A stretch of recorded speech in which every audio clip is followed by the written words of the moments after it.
At any rate, golden sands, some palm trees, lots of greenery. Reminds me of Brazil a little bit. That means I must be talking to Jack Macartney. So let's get him in the captain's chair by Melfi Designs and find out why that's important.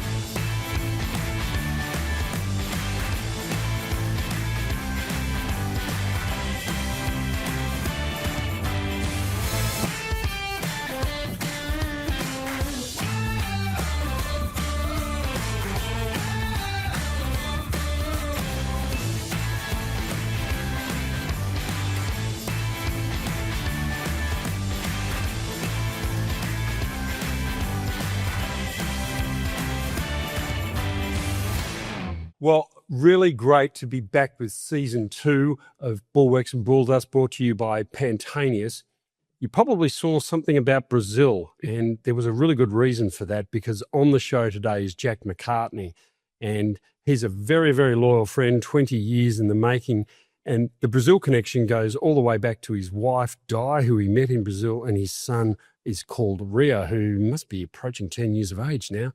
However, Jack, thanks so much for being on Bulwarks and Bulldust. So great to have you here. What about we get straight into it with a thing called Superfoiler? Superfoiler. Ooh, a big start. Oh, big start. Watch out for that hospital pass. Yeah, well, that's a good hospital pass, but sure. Well, I mean, I would probably take a step back and go back to when I was 5 or 6, when Dad started Grand Prix sailing in the 90s, well, 80s then, and that's showing some age. But he had Grand Prix sailing with the 18-foot skiffs, which you would remember in the lunch breaks of the cricket, the yellow bachets, the prudentials, all those things. I think I remember more for beep, beep, beep, beep, beep, that's beep, it. beep. Well, there's a distinct lack of that these days, isn't there? In the crashes. So so I grew up around that and, developed a passion for sailing and skiffs and, my whole life. Loved it. And as it fast forward 20 years or so, a few more, we reignited Grand Prix sailing, the core business. We actually got our old business back. We bought it and started it with a new technology called the Superfoiler. And that was really because of the America's Cup in 2013 in San Fran. And we saw the cats jumping up out of the water and getting on the foils, and that blew our minds. And Dad and I both had a thirst to start Grand Prix again and wanted to do it with something new and exciting and basically deliver it back to the sailors and go and have some fun. So we set about that over a period of 6 years and started with my drawing on the back of a coaster, of course, and, progressed from there through some early conversations with guys like David Witt and Chris Nicholson.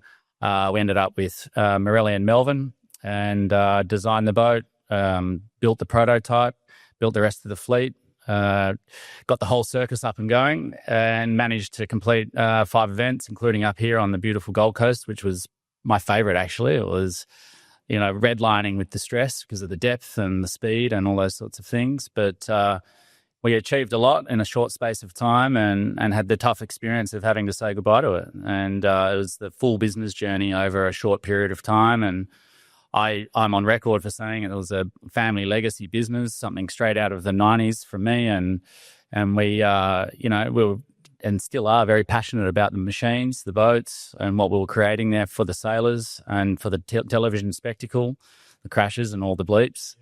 And we miss it. And it was a tough experience, but, I'm carrying it forward. It's a great experience as well as a tough one. Just remind me the time frame of that. When was what years were we in then? The concept started in 2014, straight out the back of the AC. And then over a period of years, we developed the concept, raised some money, found the designer, built it down at Nowra. And so I did a lot of driving down to Nowra. And in 2018, we had the first season. And that was, March, April, May. And then after that, went into planning for the second year. We were underwritten to iterate the technology, new foils. We really battled with the foils. A lot of them were breaking. So we had boat builders working through the night for each race day, which was an experience and a costly one. But and then it was later that year that things stopped. And with COVID? No, it was actually funding. And yeah, so we essentially, it's a long story, but the shortest version is we had a convertible note put over us after an investor who had underwritten us pulled the funding. And that day we were made insolvent. So we had a convertible note put over us and survived through to February and raised 1.17 million of 1.12. So that convertible note wasn't converted. So we had to go into administration and the person that didn't convert the convertible note bought the assets. So, Right. yeah. And then did nothing with them. So it was a very big start to this wonderful show with you, and you're still smiling and you're still here. So that shows that there must be still friendship there. Thanks for that. What really is exciting, though, is that the 18s has always been part of your world. And, of course, that finished with Tech 2, but there was, Rag and Famish, Mac Bank and a whole bunch of other things in there. And it's really great because you and I met when you were actually selling craft and continued on after that as well, clearly. But it goes all the way through to supermaxis. So it's a tremendous journey of yours inside multiple classes, including one design fleets and in the J's and so forth. But I think probably what's really good is to expand on more current events, which of course takes us into the much larger part of the fleet. Yeah, sure. I do want to just get a rehash on one story back in the Vic sale days. Okay. Obviously, it was pretty hot competition in the office, right, with Mika and Coco and all that being in the same office. What was the trophy that you had? Was there an in-office trophy? The log. The log. It was the hairy log. The hairy log. I think it was like 100-year-old fender, because back then they were made of rope. So we called it and it used to leave little, dust, little pieces of fur everywhere it went. So it was a bit of a pain in the ass to have it on your desk if you lost the bet on the weekend. Yeah. So you'd have. Oh, so you got that for losing, or you got that for winning? Losing. Right. I see. Right. Yeah. Right. Fair enough. And actually, part of that internal wonderful mechanism that includes Coco and Mika and Jack are famous for playing Borg and Vilas, if I'm not wrong. Dressing up as Borg and Vilas, isn't it? Yeah, Borg and McEnroe. McEnroe, was it? Sorry. Well, actually, coming back to Brazil, Mika and I were Borg and McEnroe during Carnival. There you go. Time I was there. Right. And we did a good job. Oh, Yeah. We won't show you the pictures. Well, maybe I will. Maybe I will dig them out. One Actually, good one there, actually. Yeah, maybe we will get the pictures out because they Get some B-roll happening. Oh, absolutely, because they really went for it. It wasn't just sort of lip service. It was truly paying homage. So yeah.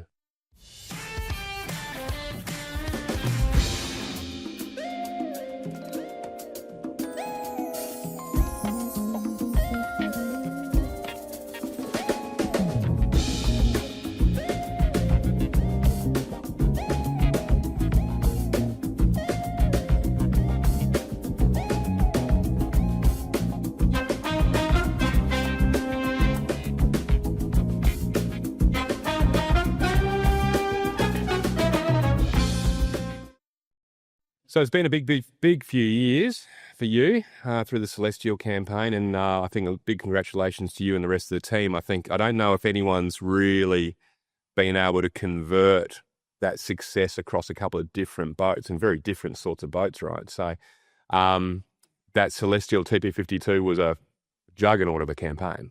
Yeah, it was an amazing experience and very fortunate to link up with Sam. So, I'd come out of the Superfoiler experience, which was really tough, trying to figure out what I'd do next. I came back from Brazil, spent 8 months during COVID, up in the mountains trying to figure out what I was going to do in life, and came back to start sailing again and got introduced to Sam. And from the first meeting, we were off and running. And I started leading the campaign and with a view to Hobart. And it's always been that, the TP52 series is awesome. But that Celestial boat wasn't really built for the windward lewards as much as some of the other ones. It wasn't as forgiving. Great boat, but, much better offshore. And so our focus was always there. And Sam gave me, a canvas to go and improve the team over a number of years and bring in my network and people I love sailing with. So that's what we did. And year on year, improved. And I mean, the first year is still probably my favorite race because we achieved so much in that. We sailed so well that, provisionally won and then got protested, which again was another tough experience from sailing. But that's what sailing does. And for some reason, I keep coming back. And so, yeah, fast forward to the next year, it was incredible to back up that first year and win. And awesome conditions, just hammering downwind, big waves. A lot of action and a great experience. Third year, it was another tough race, not really 52 weather. We beat our arch rival and enjoyed that. And then the following year, I switched over to the Volvo. And it feels like you did a lot with the Volvo in a very short period of time. Like you managed to, obviously the talent and the team and the boat itself was a pretty good thing to start with, but you achieved a lot. Yeah, I mean, we took delivery of the boat on the 3rd of December, so 2 days before the Cabbage Tree race, and those 2 days was more about getting the boat back into working order, checking sails, a fair bit of homework in the background in chatting with the team and talking about roles and responsibilities. So we had very limited runway, so we had to do a lot behind the scenes. So yeah, we did 2 days of shakedown, then the Cabbage Tree, then 3 more days of training, and then the race. So it was pretty limited preparation. Pretty good to arrive with just enough sails to get you over the line, isn't it? It's a good feeling. Maybe there are a few Band-Aids involved. There was plenty of Band-Aids involved. And yeah, look, an awesome boat. And, DB does a great job. And we knew that the sails were tired coming into it. And we made it there. We lost a few on the way. But we got there, and yeah, it was an incredible race, and obviously tough in many circumstances for those involved with the accidents. But for us, we had our laser focus on what we were doing, and sailed a really nice race and enjoyed the conditions. And obviously, you've spent a fair bit of time on the Scallywag 100 as well. I guess there's not too many guys around that have done the breadth of sailing. If you go across the 18 Superfoilers right up to the 100-footer. Any highlights? What's the thing that sticks out in your mind? Oh, look, sailing with Whitty is a highlight, and he's. You might want to embellish that before he hits. Does that include carving through the spectator fleet? Oh, we've done that. Yes, that's what I mean. It's a glamour video. We'll have to get that on the B-roll, I think. Actually, the Traveller broke during that moment. I was on the main. It was quite hairy, and I mean, how Whitty drove through there and weaved his way through it was incredible. But yeah, again, I go back to when I was on the traveling around with the Grand Prix, and Whitty was like another brother to me, and took me to a nightclub when I was 14 and announced that I was having my 18th birthday in there. And, so that's our background. And when I was running the Rag and Famish skiff, I called Whitty out of retirement, and I was at the same time that he'd taken over running Sid's program. So he was like, well, I'm 40 and, I'm not fit, but okay, I want to sail with you.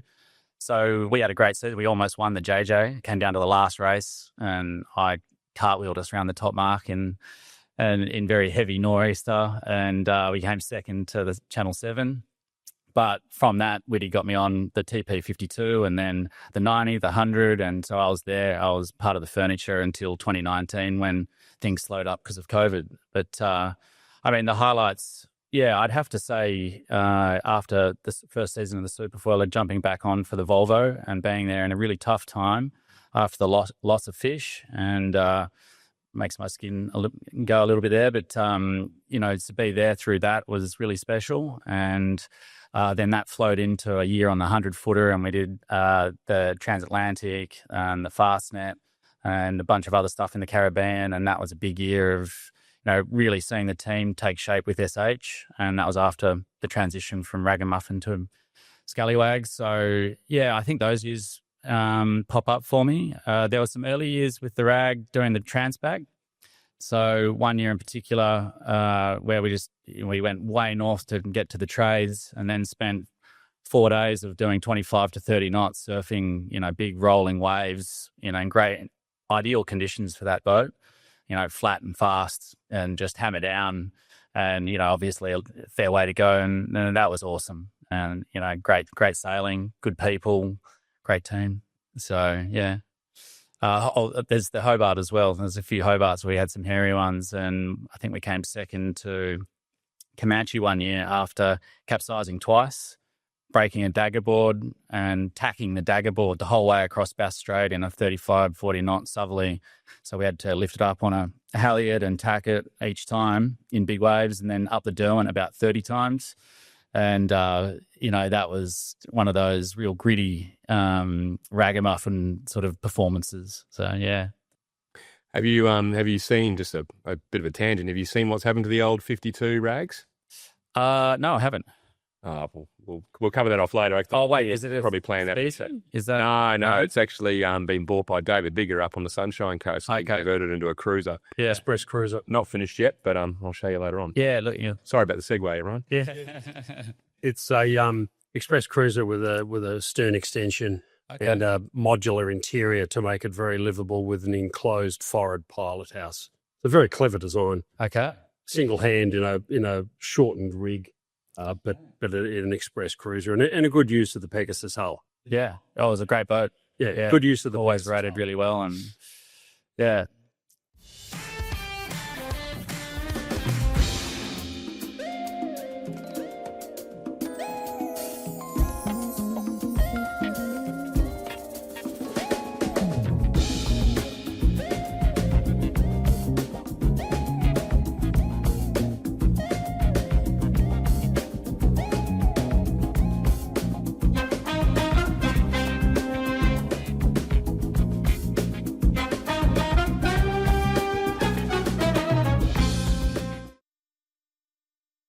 Jack, I'm keen to learn a little bit more about your day job. I guess what's your official title? I guess with Cannafox, the company, that your title is owner, chief cook, bottle washer, everything. As a startup, you're probably well, you're back. So you're in your third year, I think you were saying. Yeah. Yes. Thanks. I'm co-founder and CEO of Cannafox. It emerged out of the darkness that I'd been in after the Superfoiler, and in tandem with taking over Celestial, actually. So I came up with the concept after a friend, Carl Fox, the Fox in Cannafox, approached me about starting the business. And he had experience in growing and manufacturing, and knew, medicinal cannabis had been legalized in 2016.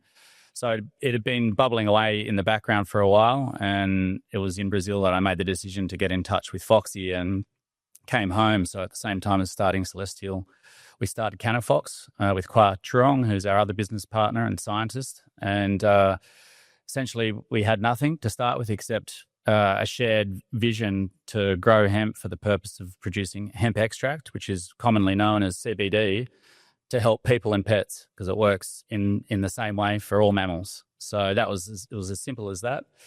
We had a license and a real drive to go and do it. So over the last 3 years, we found our farm, started growing, built our extraction facility, started manufacturing, and here we are today, selling products. We're e-com retail brand, direct to customer, and things are finally starting to take shape. And that's incredible growth in 3 years. And you say you said as simple as that, but we all know it's not as simple as that. And you had the license, because I was going to say the barriers to entry in that type of business is obviously not for the faint-hearted. I think a lot of your resilience that you've brought from your sport, and obviously the vision that you've also brought from sport, and your professionalism, you've obviously adapted to the business world and having another crack at things. And congratulations for that. 3 years is a great thing. Yeah, it hasn't been easy. Nothing's easy. It's you can't give up, and it's like racing. You miss a shift, you just got to keep an open mind and keep trying and keep at it. Don't give up. And so that we've had plenty of challenges in getting to where we've gotten to, and really excited to be, in this next phase of actually helping people and selling products and seeing good results. So, and I should say, my experience of CBD was one of the reasons for pursuing it. I actually had a crash on an 18 with a good mate, Keegan York, one year when I was filling in on the sheet. And he doesn't like foot straps. And we were in a black nor'easter heading down towards Bradley's Head and had to jibe to go down into the bottom mark. And I was like, you need your foot strap. We had a nice disagreement. And before that was over, cartwheeled in the back of a wave. And as we were getting it up, I tore my shoulder from pulling the boat up with 200 kilo guys on the back of a ringing wet 69 kilo bloke. And, 2 years later, I couldn't get the inflammation gone in my shoulder. And actually, this one was the same. So I tried everything, Voltaren, 2 months rest at a time, and literally tried everything. And then someone suggested CBD. So I sourced some CBD, took it for 2 months, and lo and behold, I got all my mobility back, and I was able to pick up Rio in my arm, which is a common story that I've told, in that, I couldn't even pick him up. It was that painful. And so I had that experience, which really drives me to help others. And so that's helped me in the dark nights of business, where you don't know what the hell you're doing and why you're out there and freezing your ass off. Yeah. So you've got an international business. You're shipping worldwide? Not yet. So we're only in Australia at the moment, but we're licensed to export. We import our own genetics. We're seed to bottle. So I think that's really important in today's world, to be authentic in your story. With the emergence of AI and all these things, to have traceability and authenticity in what you're doing, people want to know where they're getting their products from. So that's what we set about to do. And as we sit here today, we're seed to bottle and getting results. Absolutely. And that's you're in Byron Bay, I think, is your manufacturing, your farm, of all places. Of all places. Yeah. I mean, that's not a bad place to have to travel to for work. Yeah. How often do you get up there from Sydney? Oh, less than you would expect, actually. So the guys that run the farm and the manufacturing are amazing, and we're a very lean team, but very efficient. So I come up, anywhere from 4 to 8 times a year, and usually try and tie it into school holidays so I can take Rio for a surf and, kill two birds with one stone. But my job's really in the office at home, working on the business side of things. We've raised money, we've, built a platform, getting all the products up and going. It's its own circus, not unlike what I was doing before. That's right. Just a different vehicle, same circuit. That's it. That's it. But the really important thing here is that the product actually works. And of course, how are you finding any resistance? People going, oh, it's going to give me the munchies and all the rest of it, which clearly, in the case of somebody who uses it, in case you can't see on camera, Jack's still 69 kilos ringing wet. That's right. It obviously doesn't do. Are you meeting a bit of resistance because it is a hemp-based product? Yeah, I think Australia has still got a long way to go versus the rest of the world in its education. And although, medicinal cannabis was re-legalized in 2016, we're still a long way from the accessibility. And I think over the next 5 years, we'll see particularly CBD more accessible for both people and pets, because it's completely neutral in a sense. There's no high, it's just all the goodness, all the powerful compounds that come out of hemp. When you take it, there is no high. You just over time, your body starts to feel more aligned. And it's interesting. The way it works is the compounds from hemp or from cannabis plug into your endocannabinoid system. And whenever I say endocannabinoid system, most people go, well, what the hell's that?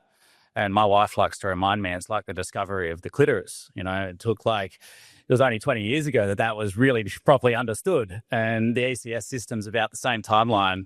So it's a real system. GPs are learning about it at the moment, and, will slowly filter down through both markets, both, the vets and the GPs and the accessibility.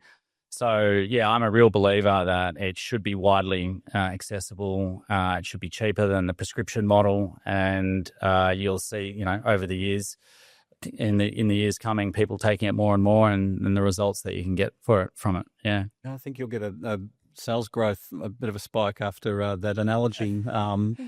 It's I think it's going to go off now. So okay, maybe we'll move on before somebody else goes for another joke. I think possibly might be a good call.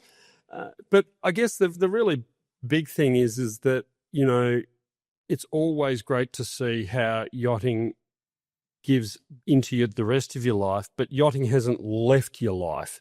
You're not a retired yachtsman. You're still going for a sail and all the rest of it.